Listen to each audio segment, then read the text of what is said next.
Welcome back to our channel. இப்போ கோயம்புத்தூர்லேருந்து ஒரு ஜாப் அனௌன்ஸ்மெண்ட் அனௌன்ஸ் பண்ணியிருக்காங்க. இந்த ஓஏசி ஒன் ஸ்டெப் சென்டர் இந்த சோஷியல் வெல்ஃபேர் டிபார்ட்மெண்ட்லேருந்து அனௌன்ஸ் பண்ணியிருக்காங்க. இந்த ஜாபோட மெயின் தீம் என்னன்னு பார்த்தீங்கன்னா, இந்த ஓஏசி சென்டரோட என்ன தீம் அப்படின்னு பார்த்தீங்கன்னா, பெண்களுக்கு எதிரான வயலன்ஸ் நடக்கும்போது அந்த பெண்களுக்கு பாதுகாப்பு அளிக்குது இந்த டீம். ஸோ இதிலிருந்து தான் இப்போ ரெக்ரூட்மெண்ட் அனௌன்ஸ் பண்ணியிருக்காங்க.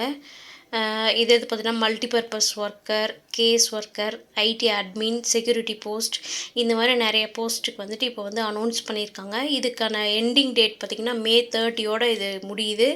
இது ஆன்லைன் இல்லை, ஆஃப்லைனில் போய் தான் நம்ம அப்ளை பண்ணோம். அதாவது அந்த ஆஃபீஸ்க்கே நம்ம டைரெக்டாக போய் தான் அப்ளை பண்ணுற மாதிரி இருக்கும். போய் அவங்கக்கிட்ட அப்ளிகேஷன் வாங்கிட்டு அதை அப்ளை பண்ணிவிட்டு அவங்கக்கிட்ட கொடுக்குற மாதிரி சப்மிட் பண்ணுற மாதிரி வரும். May 30 நம்ம கொடுக்கணும். டோட்டல் நம்பர் ஆஃப் வேக்கன்சி பார்த்திங்கன்னா 26 போஸ்ட் வேக்கன்சியாக இருக்குது. Job location Coimbatore. சேலரி பார்த்திங்கன்னா 10,000 20,000 ஸ்டார்டிங்கில் அந்தளவுக்கு கொடுப்பாங்க. போக போக இன்க்ரீஸ் ஆகும்.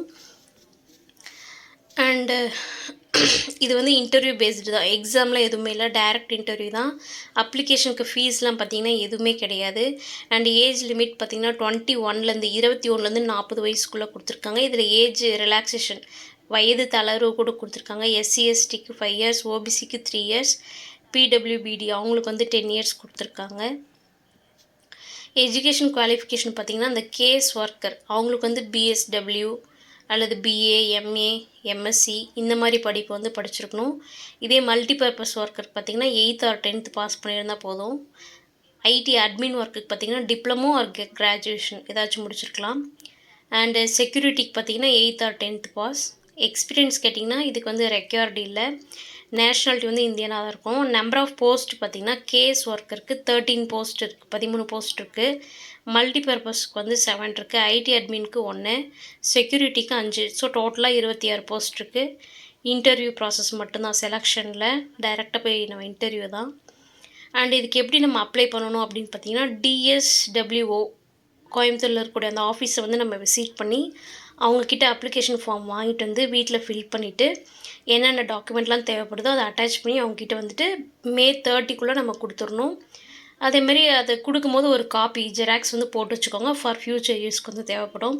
இது உண்மையாக ஒரு நல்ல ஆப்பர்ச்சுனிட்டி. ஏன்னா செலெக்ஷன் ப்ராசஸ் டைரக்ட் இன்டர்வியூ சிம்பிளாக தான் இருக்கும். இன்டர்வியூ ரொம்ப டெக்னிக்கலாக அப்படிலாம் எதுவுமே இருக்காது. டைரெக்டாக நம்ம இன்டர்வியூ போய் அப்ளை பண்ண மாதிரி தான் இருக்கும். இது ஒரு அருமையான வாய்ப்பு, அதுவும் சத்தமே இல்லாமல் ரிலீஸ் பண்ணியிருக்காங்க. ஸோ நல்ல ஆப்பர்ச்சுனிட்டி, மிஸ் பண்ணிடாதீங்க. ஃப்ரெண்ட்ஸு படித்தவங்க யாராச்சும் வேலையில் இல்லாமல் இருந்தாங்கன்னா கண்டிப்பாக ஷேர் பண்ணுங்கள். அண்ட் இது வரைக்கும் நம்ம சேனலில் நீங்கள் சப்ஸ்கிரைப் பண்ணாமல் இருந்தால் மறக்காமல் சப்ஸ்கிரைப் பண்ணிடுங்க. தேங்க்யூ.